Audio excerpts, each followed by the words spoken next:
திருவிளையாடல் படத்தினுடைய படப்பிடிப்பு நடக்குது. எல்லாரும் சிவாஜி கணேசன் அவர்களை பாராட்டும் போது சிவாஜி கணேசன் சார் சொன்னாராம், அந்த உட்கார்ந்து இருக்கான் பாருங்க நாகேஷ், அவனுக்கு தான் முழு பாராட்டும் போய் சேரும். இந்த படம் வெளிவந்ததுக்கு அப்புறம் பாருங்க, என்னை யாரும் பாராட்ட மாட்டாங்க, சிவபெருமானா நடிச்ச என்னை யாரும் பெருசா பாராட்ட மாட்டாங்க, ஆனா தர்மியா நடிச்ச நாகேஷ இந்த ஊரே கொண்டாடும், நீங்க வேணா பாருங்களேன்னு சிவாஜி கணேசன் அவர்கள் அப்பயே சொன்னாராம். இந்த படம் மிகப்பெரிய வெற்றி அடையுது. நாகேஷ் அவர்களுக்கு மிகப்பெரிய ஒரு பேர் கிடைக்குது.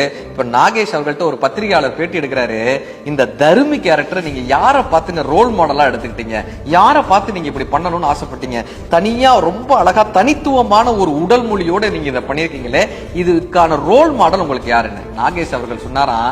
மயிலாப்பூர் கபாலீஸ்வரர் கோயில் பிரகாரத்துல ஒரு மனநிலை பாதிக்கப்பட்டவர் இருந்தாரு.